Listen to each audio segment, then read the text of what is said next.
Hi, hello, welcome back to Circles with the Mosha Branch, and I'm here back with a new review of movie of Guntur Karam.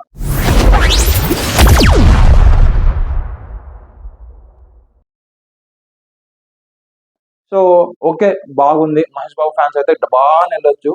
కానీ first day first షోలకి నేనైతే చాలా కష్టపెట్టి వెళ్ళా. మామూలుగా అయితే నేను సినిమాలు అస్సలు చూడను. అంటే థియేటర్కి వెళ్ళి పర్టికులర్గా ఏదో హైప్ ఎక్కించుకుంటే కానీ లైక్ సలార్ మూవీ ఒకప్పుడు బాహుబలి చూశాను. సో అట్లాగా ఇప్పుడు మళ్ళీ అదే పనిగా వెళ్ళాను. ఎందుకు వెళ్ళాను అనేది ఏంటంటే రివ్యూ కోసం వెళ్ళాను అనమాట. రివ్యూ చెప్దామని వెళ్ళాను. సో ఓకే, బాగుంది. మహేష్ బాబు ఫ్యాన్స్ కి అయితే చూడొచ్చు, ప్రశాంతంగా చూడొచ్చు. ఏమంత హడావిడి అయితే ఏం లేదు. హైప్ ఎక్కిచ్చే మూమెంట్స్ ఉన్నాయని చెప్పి అనుకొని వెళ్ళాను నేనైతే నిజంగా. కానీ అంతగా ఏం లేదు. అండ్ ఫస్ట్ అండ్ ఫార్మోస్ట్ వచ్చేసి ఏంటంటే మన గురూజీ ఎంతో ఇష్టం నాకు. సో ఆమె మూవీస్ అంటే లైక్ కలేజా ఎక్సలెంట్ మూవీ. కానీ ఎందుకు ఫ్లాప్ అయిందో తెలియదు. బట్ రిలీజ్ చేసింటే కొన్ని కోట్లు కలెక్ట్ చేసిందని మీకు కూడా తెలిసిందే. సో మహేష్ బాబు గురించి అయితే వెళ్ళొచ్చు. అండ్ ద గ్రేట్ శివగామి దేవి గారు, రమ్యకృష్ణ, ఏమీ లేదు. అంటే క్యారెక్టరేషన్ ఇచ్చారు కానీ దానికి వాల్యూ ఒకప్పుడు శివగామి దేవి చూసుకుంటే లైక్ ఎంత బాగుంది. ఆ క్యారెక్టరేషన్ యొక్క వాల్యూ అనేది పర్ఫెక్ట్ గా ఉంది. ఇప్పుడు చూసుకుంటే ఏమీ లేదు. అంటే ఒక ఫ్యాన్ గా చెప్తున్నా. సో ఇట్స్ లైక్ ఒక బాధ అంటారు కదా. సో సినిమాలో అంత మంచి యాక్ట్రెస్ ని పెట్టుకొని సో వాడుకోలేదని చెప్పి, ఆర్టిస్ట్ ని పెట్టుకొని వాడుకోలేదని చెప్పి అనిపిస్తుంది కదా. సో ఆ ఫీలింగ్ అనమాట. నెక్స్ట్ వచ్చేసి ప్రకాష్ రాజ్, ఆ జుట్టు ఎందుకు పెట్టారో, ఆ విగ్ ఎందుకు పెట్టారో, okay makeup wise it's fine. కానీ మరీ అంత హైప్ ఎక్కిచ్చే మూమెంట్స్ అతను అంటే ఆయన యాక్టింగ్ స్కోప్ కూడా సరిగ్గా లేదని చెప్తాను. అండ్ కమింగ్ టు ఇద్దరు హీరోయిన్స్, మీనాక్షి చౌదరి గారు అండ్ శ్రీలీల. సో ఇద్దరు okay fine as it is. ప్రతి సినిమాలో అంటే బ్యాక్ టు బ్యాక్ 3 ఫ్లాపులు వచ్చాయి ఎవరికి, శ్రీలీల గారికి.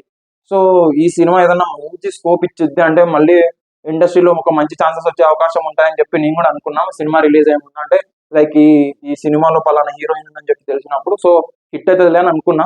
బట్ అంతగా అయితే ఏమీ లేదు శ్రీలీల గారి స్కోప్. చెప్పాను కదా రివ్యూలో, సేమ్ డాన్స్ కోసం ఆడారా లేకుంటే నార్మల్ మంచి క్యారెక్టరేషన్ ఇచ్చిన స్కోప్, వాల్యూ ఉన్న స్కోప్ ఇచ్చారా అనేది మనకు సినిమా వచ్చాక తెలుస్తుందని చెప్పాను కదా.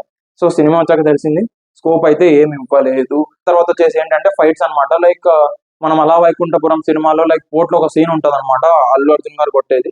సో అదే ఫైట్స్ కొన్ని రిపీట్ అయ్యాయని చెప్పి అనిపించింది. బీజిఎం కొన్ని చోట్ల మాత్రమే బాగుంది.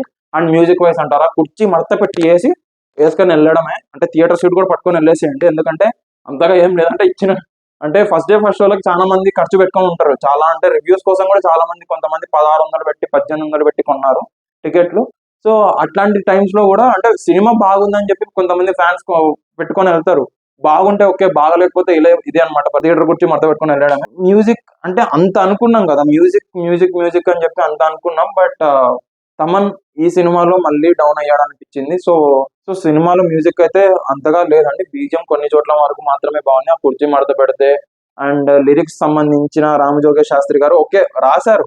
బట్ సినిమా వైజ్ చూసుకుంటే అంతగా అనిపించలేదు. బీజియం అయితే అంత పర్ఫెక్ట్ గా అయితే లేదు. అండ్ ఫస్ట్ అండ్ ఫార్మోస్ట్ వచ్చేసి మహేష్ బాబు గారి ఫ్యాన్స్ యాక్టింగ్ కోసం అంటే మహేష్ బాబు గారిని స్క్రీన్ లో చూసుకుంటే లైక్ బాగుంటుంది, నాకు హ్యాపీగా అనిపించింది, లైక్ ఎంజాయ్ చేయగలుగుతామంటే వెళ్ళేసేయండి, ఇట్స్ నో ప్రాబ్లం. అంటే Mahesh Babu die hard fan అయితే వెళ్ళేసేయచ్చు. సో ఫైనల్ గా ఇద్దరు ఉన్నారు, వాళ్ళిద్దరు గురించి మాట్లాడేస్తాను, ప్రొడ్యూసర్, డైరెక్టర్.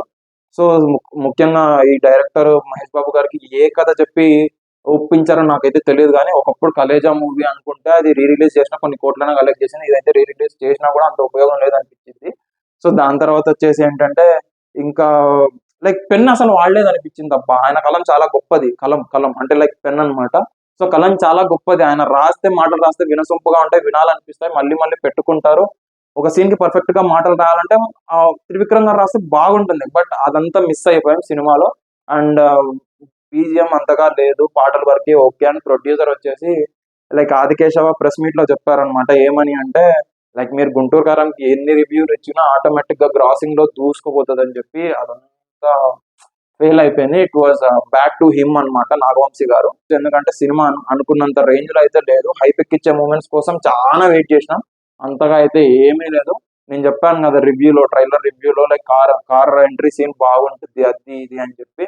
ఆ కార్ ఎంట్రీ సీన్ కొంచెం వరకే బాగుంటుంది, దాని తర్వాత కూడా లేదు. ఒక సంతకం చుట్టూ తిరుగుతా ఉంటది సినిమా. ఆ సంతకం కోసం పెన్ను పేపర్లే ఎక్కువ కనిపిస్తాయి. బట్ గురూజీ గారి మాటలు అయితే ఎక్కువ కనపడలేదు. అండ్ ముందుగా వచ్చేసి ఫైనల్ ఒక మాట చెప్తానని చెప్పిన, అదేంటంటే లైక్ ఈ సినిమాకి టికెట్ ఎంత పెట్టుకున్నానంటే లైక్ నియర్లీ 1100 అనమాట. సో ఫ్యాన్స్ అయితే వెళ్ళొచ్చు, ఆరామ్సే వెళ్ళండి. లైక్ టికెట్ మీ ఇష్టం, మీరు ఎంత పట్టి కొనగలుగుతారో అంత పెట్టి కొనేసేయండి. కొనాలైతే టికెట్ కూడా డౌన్ అయితే సో చూసేయచ్చు. అండ్ సో ఈ సినిమాకి నేను ఇచ్చే రేటింగ్ వచ్చేసి ఎంత అంటే లైక్ 2.5 2.5 అనుకోవచ్చు అండి. 2.5 to 2.8 అనుకోవచ్చు. This is all about the Guntur Karam movie review. So signing off, take care, bye, yours Mani. ఒక్క నిమిషం వెళ్ళే ముందు ఒక మాట, సబ్స్క్రైబ్ చేసుకోండి, సబ్స్క్రైబ్ చేసి లైక్ చేయండి. Okay please, bye.